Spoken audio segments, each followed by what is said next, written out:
Good morning, everyone. Oh, we're good and awake this morning. I love it. So let us come into our time of worship. We speak so often of brokenness in religious life. Let us speak here instead of wholeness. You are welcome here. Every part of you is beautiful just the way you are. Here, you do not need to be something more or something less.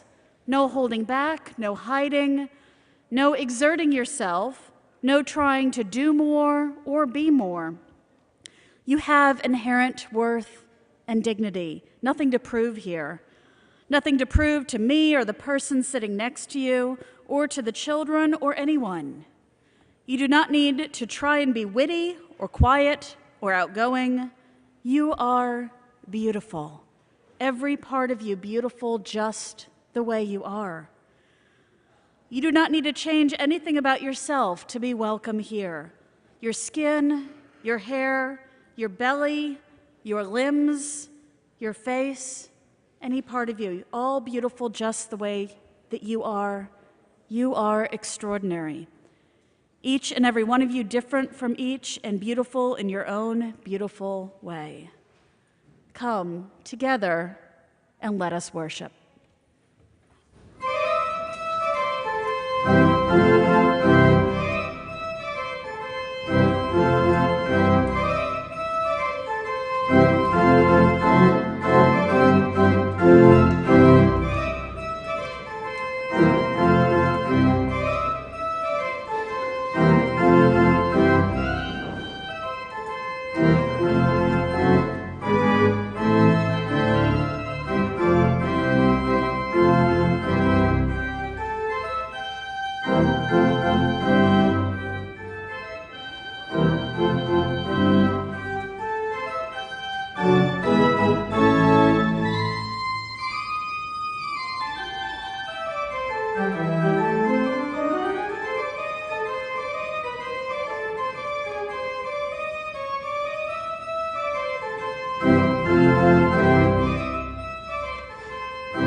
Wasn't that rousing? Thank you. Good morning, everyone, and welcome to the Unitarian Universalist Church of Berkeley. Virginia, Frederick, and I have the honor of being your worship associates today. This is a welcoming congregation, and we're always working on how better to welcome and care for one another. If this is your first time here, welcome, and we welcome you in the fullness of who you are. As we begin, we like to acknowledge that this church occupies land in Huichin, the unceded territory of the Chochenyo-speaking Ohlone people. We understand that we continue to benefit from the seizure and occupation of this land. We acknowledge and we embrace our responsibility to take restorative action. We affirm that this is deeply felt and commit our congregation to be in right relationship with Indigenous communities, aligning in solidarity, supporting Indigenous projects, and caring properly for this land. Let us kindle our chalice flame with these words by Albert Schweitzer. At times, our own light goes out and is rekindled by the spark from another person. Each of us has cause to think with deep gratitude of those who have lighted the flame with us.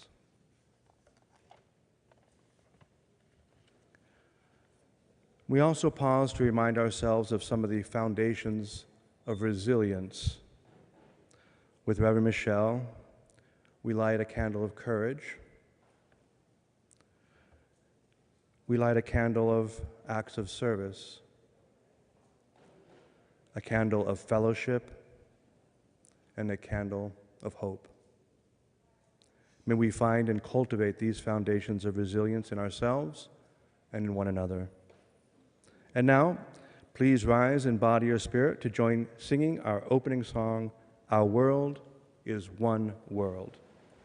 In the gray hymn, it's number 134 in the gray hymnal, and it will be on the screen.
Please remain standing and join me in saying our covenant. Love guides this church. The quest for truth and justice is common purpose. To give thanks, listen deeply, speak with care, honor our differences, and seek and grant forgiveness. These things we covenant with one another.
Langston Hughes wrote the following words: "I've known rivers.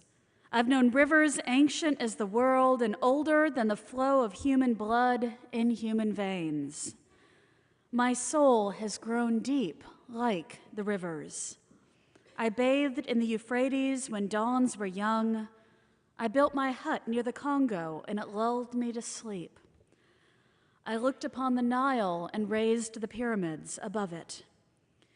I heard the singing of the Mississippi when Abe Lincoln went down to New Orleans, and I've seen its muddy bosom turn all golden in the sunset. I've known rivers, ancient, dusky rivers. My soul has grown deep like the rivers." Here at UUCB, we are all about growing souls deep like the rivers, growing souls deep and strong and resilient. In a world filled with both progress and violence, in times of uncertainty for so many of us and the people we love, it is important for us to celebrate and give thanks for the depth and strength and resilience we find within and around us. Each year, this congregation sets apart an entire Sunday service, this one if you hadn't figured it out by now, to celebrate our elders and the gifts of wisdom and experience that they give to our congregation and our wider community. As part of that celebration, we bestow on those who have turned 80 in the past year the honorary title Doctor of Durability. The tradition has deep roots here at UUCB.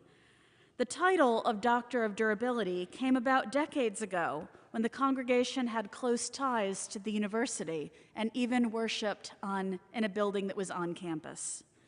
Because regardless of how far any of us get in school, there is a special wisdom that comes only from 8 or more decades in the school of life. This morning, we will specially hear thoughts from Ann Greenwood, Gary Foltz, and Kendra Smith, 3 of our beloved elders. I invite you to listen for their wisdom about resilience and what has helped them not only survive but thrive in the midst of life's challenges. Thank you to all of you for helping celebrate our UUCB elders. You have formed the foundation of our church community and written much of its history.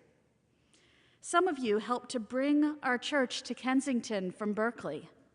Actually, can I see hands of those who were around during that transition time? I know we've got some. Look, throughout the sanctuary. Awesome. You remember when religious education was held in member homes. You've lived through and learned from our church history, from Pearl Harbor, the Japanese internment, World War II, the Korean War, the McCarthy era, Vietnam War, civil rights movement, peace and feminist movements, continuing wars and world conflicts, as well as the continuing efforts for a peaceful and just world. In these uncertain times, your experience and the challenges of the past helps bring our UU values to life. Your resilience and wisdom can help guide us and give us hope for the future. There are words on each of the decorative honorary certificates that each milestone celebrant will receive. What it reads is, in recognition of being a valued sustainer of this church and however number of years as a venerable member of the human community. So now we will celebrate our newest Doctors of Durability, those who celebrated milestone birthdays this year. Each will be receiving a commemorative certificate, and in lieu of being able to gather for a luncheon today, a gift card for Fat Apples never goes wrong. There are a couple of our youth who are going to help hand out flowers too, and let me invite Barbara Cullinane to come on up with certificates. And I want to give a very special thank you to Barbara for your leadership of our pastoral care program and your coordination of this service. Yes. So let's hold applause till the end of each group of people, like each set of that milestone, or we'll be here for quite a while. Sound good? Okay. So we'll have names up on the screen. They're already started. When I call your name, if you're here, please either rise and come up and get your certificate, or raise your hand or stand where you are, whatever your body needs you to do today, and Jason or Barbara will bring you a certificate, and you'll be brought a flower too. So Barbara Daniel, Abbott Foote, Ann Greenwood, I know she's here, Austin Henderson, Elizabeth Hutchins, Hillary Lorraine,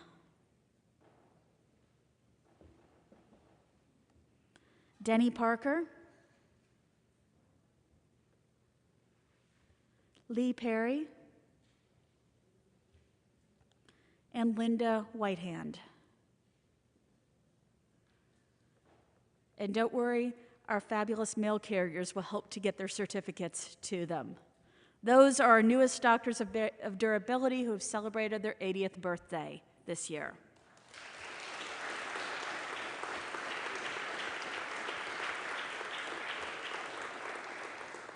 And now, in line with the academic degree theme, our Doctors of Durability cum laude, who've celebrated their 85th birthday this year: Hope Carroll,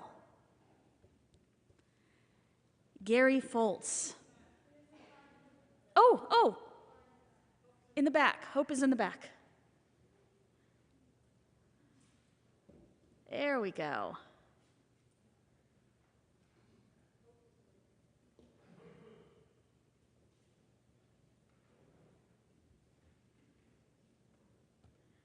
Fran Moulton, Judy Rogers, Paul Rogers, Helen Toy,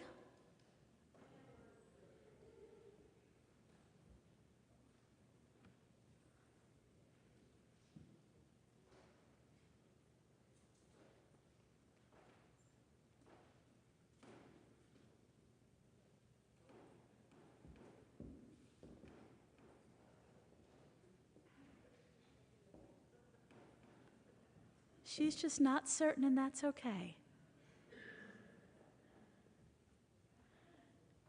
That is our new Doctors of Durability cum laude.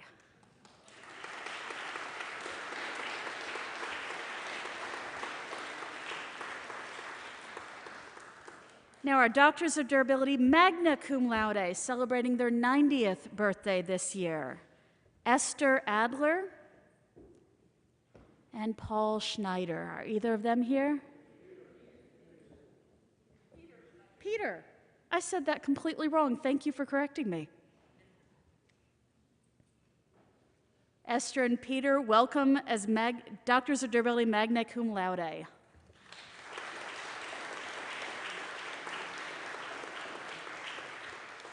And then celebrating her 95th birthday this year, which gets her Doctor of Durability summa cum laude, Holly Herr.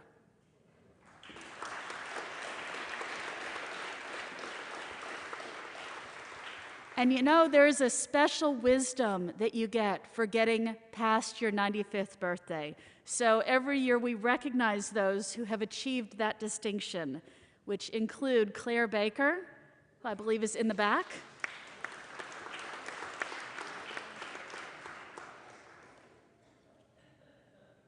Grace Ulp,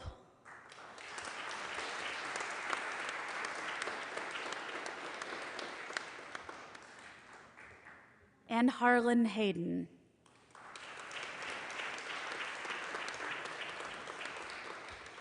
People could raise their hands, then we can get the kids. We will. And then she's joining us virtually, and we'll get to hear her words. Kendra Smith turned 100 this year.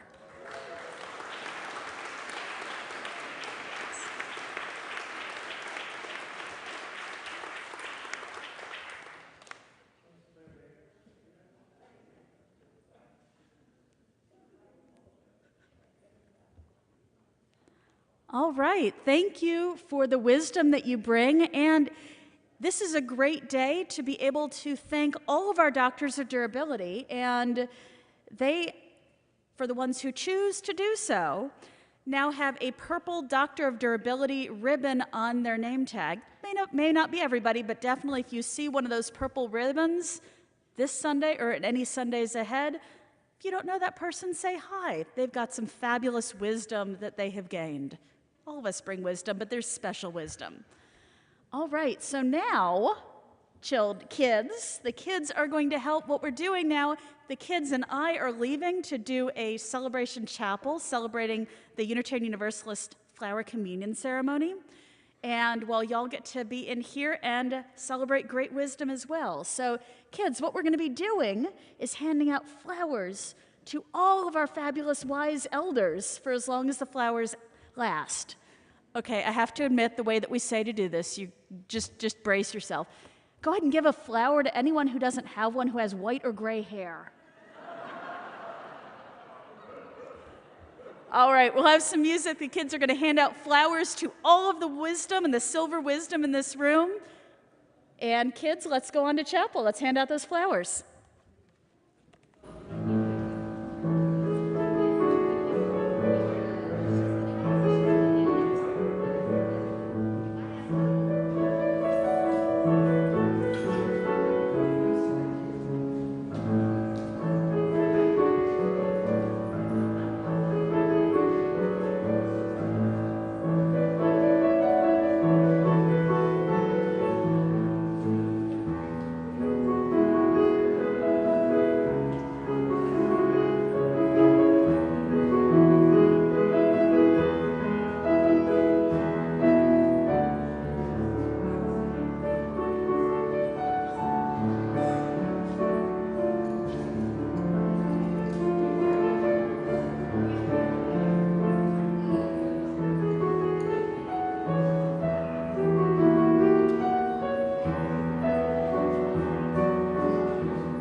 Thank you, Katya.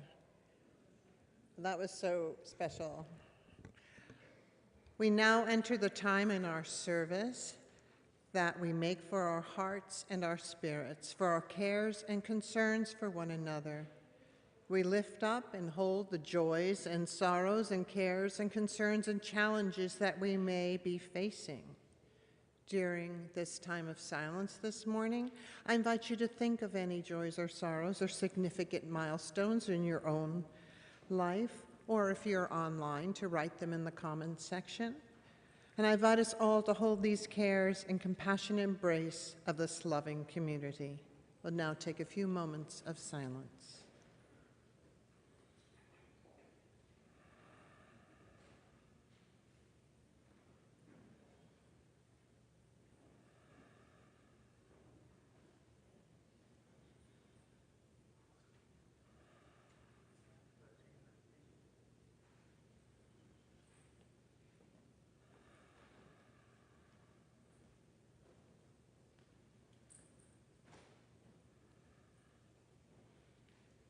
Now here is a prayer for unfinished business by Kelly Weissman Asproth Jackson. Dear great lathe of heaven, O foundry of souls, churning, burning cosmos, which has wrought me on the infinite loom of your celestial body, spinning stars and indifferent stones, hear my prayer. Do not curse me to perish with all my dreams fulfilled.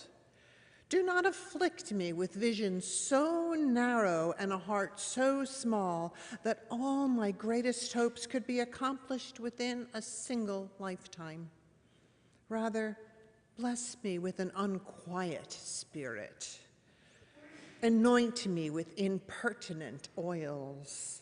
Grant me dreams so great and numerous that I might spend the fullness of my days to realize them and have ample remaining to leave to my inheritors. Holy gyre that bore me and must one day take me home, allow me the mercy to depart this life with unfinished business. Amen. Now please remain seated to join in our meditative song, Winds Be Still. It's number 83 in the hymnal.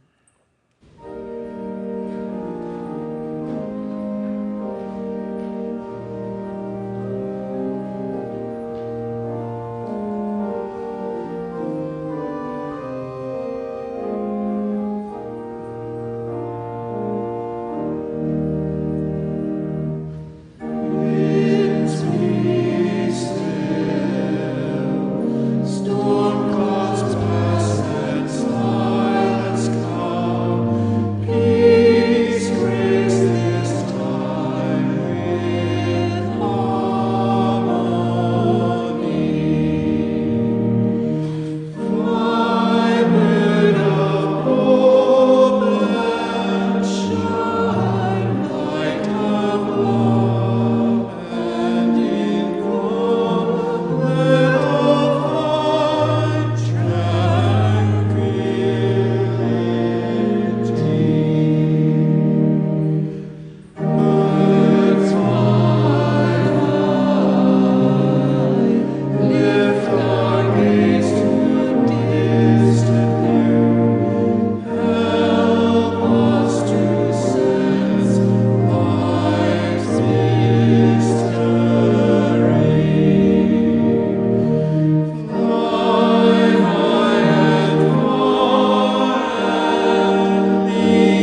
Let us now hear from Anne Greenwood, one of our newest graduates of Doctors of Doability.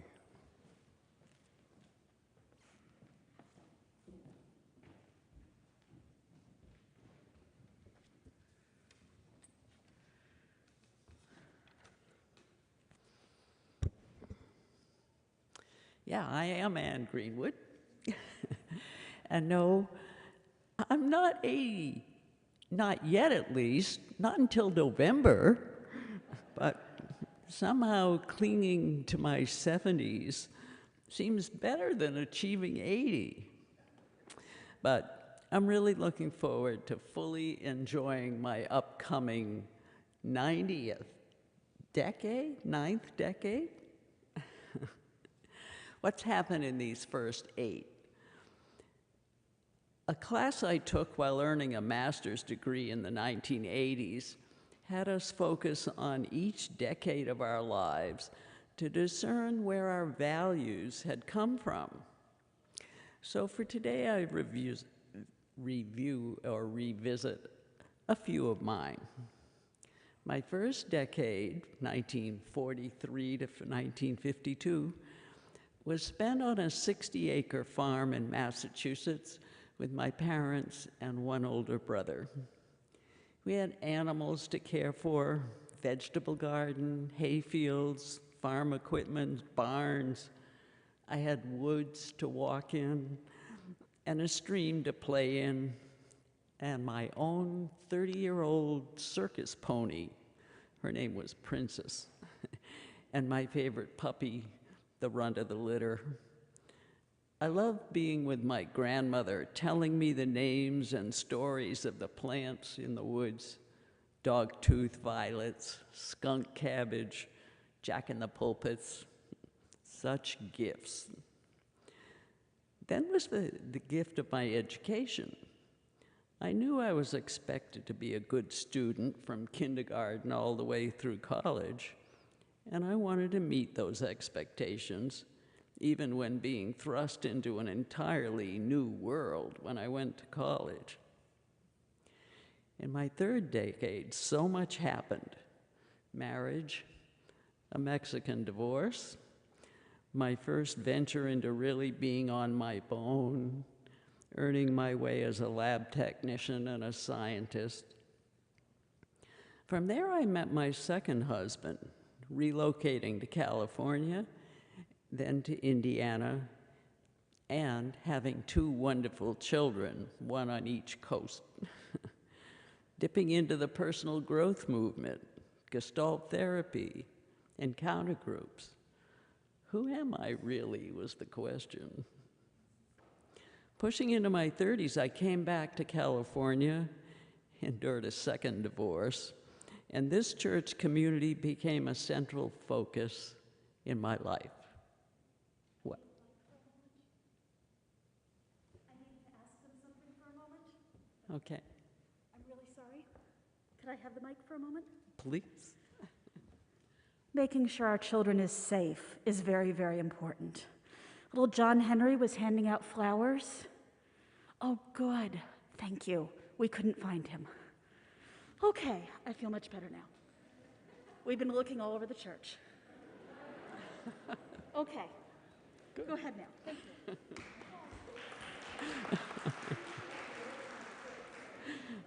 Let's see. So this church became a central focus in my life. You afforded me a second career as the religious educator here, and I was still working at University of California. I took the S training, and it was pivotal, giving me new insight and relationship to living. I met John Tucker, and we forged a meaningful partnership that grew into nearly 40 years of marriage among all of you. So much nurturing.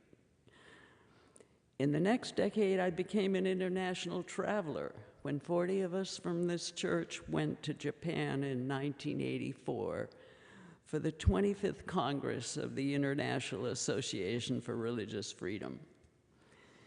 There I met the leaders of the Unitarian Church of Transylvania, planting the seed for the next passion I developed, forming relationships that were to become the partner church movement.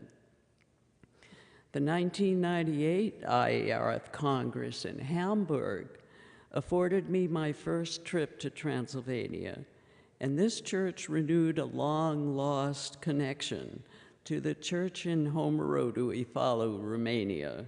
We now call it our partner church.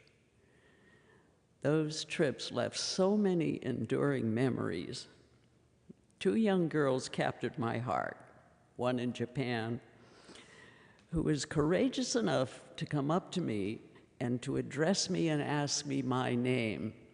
She learned mine a whole lot easier than I learned hers.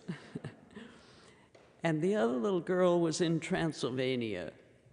She wanted to learn the words and emotions that go with the itsy bitsy spider went up the water spout. And she taught me the Hungarian word for spider, pok. Learning firsthand the value expressed on this bumper sticker, which I left in my seat over there, it says, "The most radical thing we can do is to introduce people to one another." That was certainly true for me. 3 more trips to Transylvania, wonderful times in the village, serving on the Balish Scholars Task Force and getting to know and support the 25 Hungarian ministers who we've brought to study at Star King and travel the country. Both of my children marry. We start to lose the older generation of our families and I realize the passing of time more acutely. I remember giving one of those certificates to my father when he was in his 80s, and it seemed like me getting one was a long way off. In my 60s, I retired from management at Cal, and so John and I could spend more time together. I also devoted many hours and years to the finances and the denominational affairs of this congregation. Joined a writing group, more travel, service on the Partner Church Council. I have grandchildren, both John's and mine. Both my parents have passed away. This present decade, I've enjoyed James Ramsey and myself with the start of the Aging of Grace group, a place where we face head-on our aging bodies and minds. I joined the Widows' Chalice Circle after John's death in 2019. I've addressed healthier eating, more exercise, meditation, and now a new relationship with Bob Moore. Many grandchildren and now great-grandchildren. He's got 14 grandchildren. 80 to 90, 2023 to 2032. Time seems to be rushing past, yet also to move more slowly. COVID brought on time for more introspection, time alone.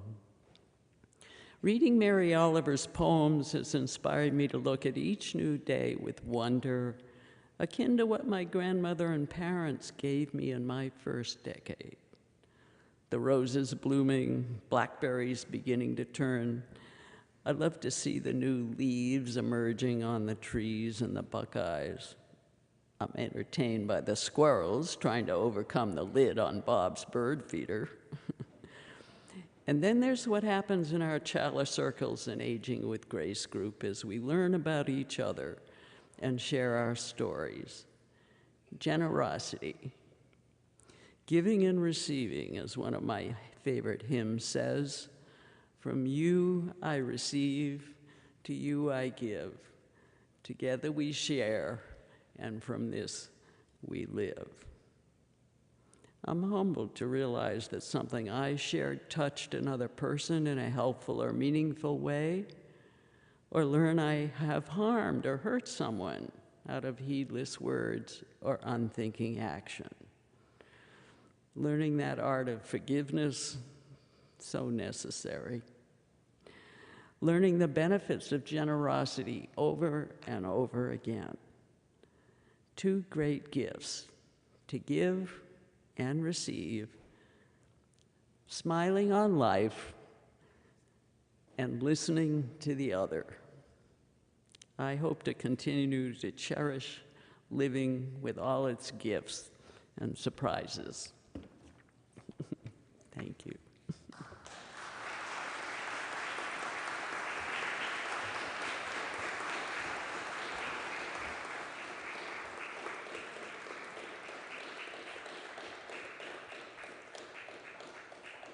Thank you, Anne. And now I'd like us to hear from Gary Foltz, Doctor of Durability, cum laude.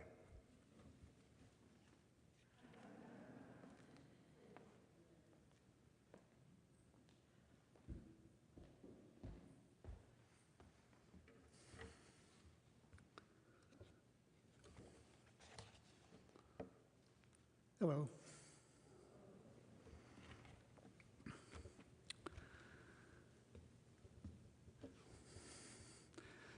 Old age took me by surprise. I didn't expect my later years to be so chaotic. I've always considered myself a futurist and an optimist. As a designer by training and practice, I've always been certain, and still am, that the earth has the resources and humans the smarts to create a much better world for all beings in the web of life on this planet. And then, I was 78 on that November evening in 2016 when the wave of fascism that had been building elsewhere in the world came crashing over the America we thought we knew. Suddenly, my God, is this possible? Suddenly, we were thrown back to the 1930s, the decade of my birth, in a spiral of global disaster. One of my first thoughts that evening with a sinking, hopeless feeling in my gut was, shit, there goes any chance we have of addressing climate change. One morning in early February, as the initial shock was fading into somber reality, my wife, Francine, whispered me awake one morning with the words, "Gary, we have to find a community." She had gotten up early and made a list. She proposed we try one after the other to find where we fit in. However, we're not eager joiners. As adults, neither of us had ever belonged to a church. The task at hand seemed daunting. The top of the list happened to be UUCB. We had been to events there and liked the hilltop setting with its gorgeous views out over the bay. We attended our first Sunday service on the 17th of February 2017, a little over 3 months after the future collapsed. Francine and I attended regularly for the first year, then signed the book. We geared up. We joined chalice circles. We ate at potlucks and went on a few marches. Like everyone else, we had no idea of the coming chaos that would put an end to in-person gatherings. Our last chalice circle hung in online through that first pandemic summer. The one group that has remained constant is Aging with Grace, just mentioned by Anne Greenwood. Originally proposed by our co-minister, Reverend Kristen Schmidt, and led by Reverend Jane Ramsey and Anne Greenwood, the group met every second Wednesday here in person in the Sapphire Room. We begin much like a chalice circle, as Jane says, in the light of truth and the warmth of love, we gather to seek, to sustain, and to share. And then lights the chalice. Once a real candle when in person, now a little electric votive. As the lockdown began, Jane switched us to Zoom, then to a weekly schedule as it became apparent that we would all need an ongoing support group for the indefinite future. We met faithfully this way for 2 years. In the third year, we experimented with an occasional potluck at some member's home. This is now our hybrid format. With a potluck, this is now our hybrid format with a potluck on the first Wednesday of each month. And Zoom turned out to be a necessary blessing. When we first started meeting in person, we were all able to drive up the hill. As age overtakes us, this is no longer true. Francine and I have been profoundly grateful to have found a community when we did at UUCB. Had we not, the pandemic years would have been immeasurably impoverished for us. 5 years ago, as I neared 80, I stood on this chancel as a first-time doctor of durability. I had signed the book only a month or so before. If I had been asked then to speak to my experience, I wouldn't have been able to. In fact, it's just been in the writing of these remarks that the arc of my experience has become clear to me. The arc of all our lives is always in the unknown, no matter how old or young we are. We really can't predict the future because we never know what will emerge out of all the cross currents of our personal and collective histories. And yet, here I am, second-time doctor of durability, addressing this congregation for the first time. I could never have imagined this moment 5 years ago, and I now have absolutely no idea what will emerge in the next 5. But whatever emerges, I know I will be held in the embrace of this loving community.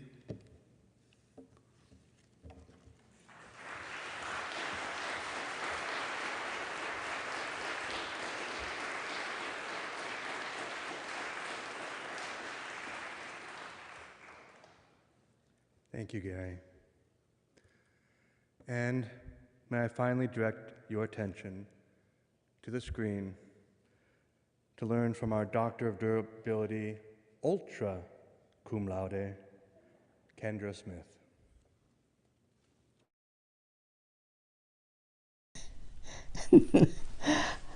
Hi, everybody. I have very warm memories of that church, but not warm memories of the hard pews. Oh, what else can I remember? I love personal theology. I love the human's connection. I can remember some of the people. I visualize them. I don't remember names very well, but they're still very clear memories. And one minister I particularly remember is Greg. And I think what I remember about him is my walking into the atrium and his confronting me with, "What is the state of your soul?" I've been thinking, what's the answer to that one ever since? And the topic I'm told for Doctors of Durability is resilience. And I think, yes, I am resilient. My mother died when I was 7. There was a very difficult period. But by and large, I feel I've been very fortunate. I'm certainly very fortunate as a very old woman to be in my own home. I still have friends, some of them in the church. I have friends in the neighborhood. So you had mentioned that resilience for you meant overcoming. Yes, it meant overcoming the difficulties in childhood. My mother died when I was 7 after a very long illness. And then I had a stepmother who was really a witch. She wound up at a mental hospital, actually, but it was after it was passed with me. But that was very difficult, certainly. One of my oldest sister was 10 years older, disappeared, was later found. But so there were lots of difficulties in the growing up years. Can you think more about what overcoming resilience is? What is the overcoming that? Well, not being stuck in depression and all the trauma, and being able to make relationships which are sustaining. And I think that has been so important. I mean, as I say, the childhood was very difficult. I was sent to stay with some relatives in high school, but they were always friends, always, and that's, you know, I think of that as just, what would life be without these warm relationships? And I think that's what the Unitarian Church is about. It's about, you know, they say community, but what is community but lots of good relationships, some of which are going to be very close and some not so close. But there's that sense of, yes, you belong, and you could always address these people. You could always talk to them. So I think that's really what that UU Church is about. I don't know what other UU churches are about, but and I don't know. I wonder if that's true of all of them or not. Certainly of this one. I know you've had a Buddhist practice for a long time. Mm-hmm. If you want to talk about how that works for you, does that help you with resilience? The psychotherapy practice? That your psychotherapy practice, and then being a Buddhist, you know, more meditation. Oh, yes, very definitely. Well, with the meditation, you know, for a long time it was a chore, really, kind of just a matter of discipline. But eventually it got so I could go into a meditative state, and it's, to say blissful isn't quite right, but that sense of being part of a greater whole, I think that was it. And that, I can't think of the right adjective. It isn't quite blissful, but it's a wonderful, wonderful feeling. There's a safety in it, but that's not quite the right word either. I just don't have the right words. And psychotherapy was very gratifying too. Again, it's relationships, and what is more important than relationships? What relationship do you think between your Buddhist practice and developing resilience? Do you think there's a connection there for you? Oh, yes. Yeah. Yes, because that sense of being a part of something greater is very sustaining. I mean, how can you be really afraid of death or anything, really, if you have that feeling? I mean, that's not in denial, but it's like but it's a sense of belonging and safety, even though it's not literal. And I certainly enjoyed the meditation group at the church a lot. And, you know, we didn't talk. We would talk once a month a bit, but by and large. But there's a sense of bonding, even when people aren't talking. A very important sense of bonding. And I still feel bonded to the women in that group. And what are 4 words that you would share with other people that have helped you throughout your life? You know, it's kind of hard to whittle down to 4 words sometimes, but well, it's nothing I've ever thought about before, but I would certainly say relationship with one, and that implies, if not love, at least friendship and goodwill, and openness and honesty, I think.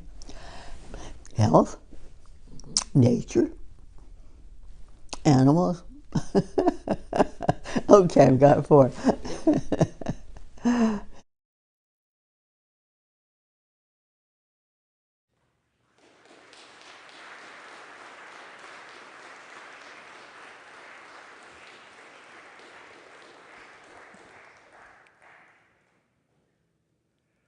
I don't know what warms my heart more, to be with the youngest members of our congregation who have everything to receive, or hearing from the words from the senior members of our congregation who have everything to give. Thank you.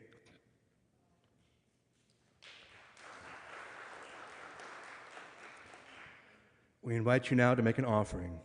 In this way, each of us has the opportunity to contribute to keeping our community dynamic and resilient and durable. We'll continue to conduct our offering without passing the plate. Instead, you can either give electronically by scanning the QR code on the back of your badge, or you can put a cash or check donation or gold bullion. Currently, no crypto. We're not accepting that as yet. And you put it in the envelope, and there in the atrium, there is a drop box.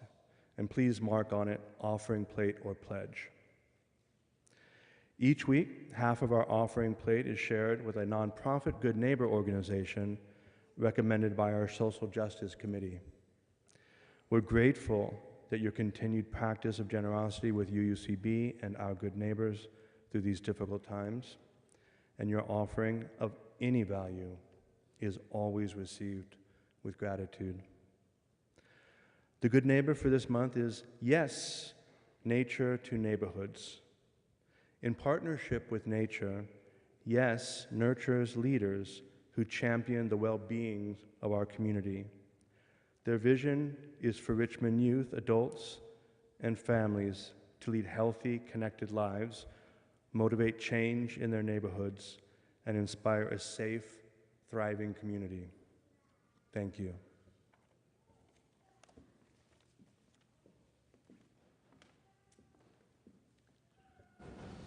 Paul and I want to present you with a Filipino song at this time. He'll sing in Tagalog, and they say it's as famous as a national anthem. That's how popular this song in the Philippines is. It's a reminiscence of a lullaby by an adult, and Paul wants to also say a few words about that. It is roughly translated as, I hope I do not forget the days when I was young and in my mother's care. I hear my mother's lullaby again and the song of love as she rocked my cradle.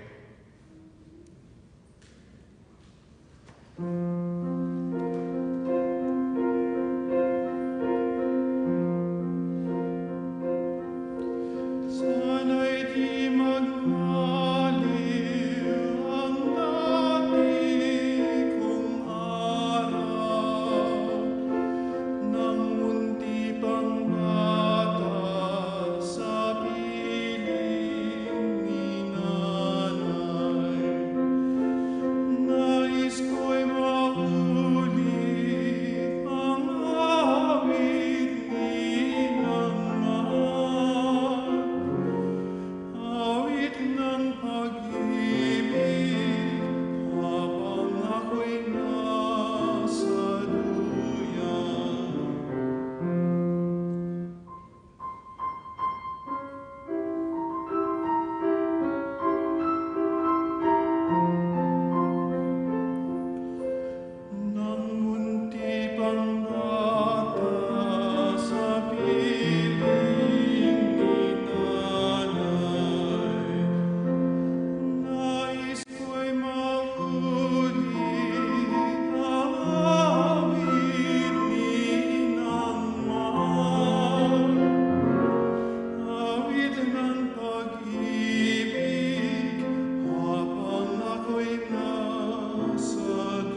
Please join me in dedicating our offering.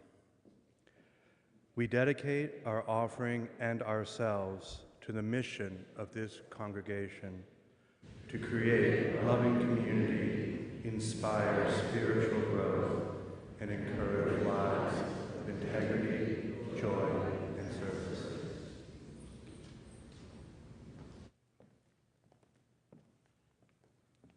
Announcements. It's been good to be together today. Now, before we shift to a coffee hour, let me remind you to check out all the things that are available in our congregation by exploring the website, uucb.org. There you can find a link to News of the Week, our weekly email newsletter, which includes a list of activities, announcements, and all kinds of stuff, contact information. Now, here are a few things to note. After a light lunch, please stay for the congregational meeting, either here or on Zoom, where, among other things, we'll be bestowing this year's Schweitzer medals, voting on the budget for the coming year, and hear about the state of our interim ministry as it comes to a close, a final report on the opening task force, an update from the endowment committee, the state of the church's finances in advance of approving the budget, this year's social justice projects, and the activities of the Widening the Circle of Concern Committee.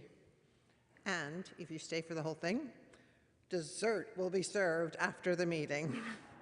Now, please rise in body and spirit and join in singing our closing song, Just As Long As I Have Breath. It's number 6 in the great hymnal, and the words will be on the screen.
Concerns, speaking and singing words of inspiration and hope. We have committed to do what we can to ease the burdens of those who suffer, to stand for decency and compassion. We have pledged to work for a more wholesome environment for us and all the generations that will follow. But these are just words. The hymns we sing are just songs. All our reflections are just idle thoughts. When we convert them into loving and responsible action throughout the week, then and only then will this morning become what we want it to be, a time of worship. Thank you. Blessed be.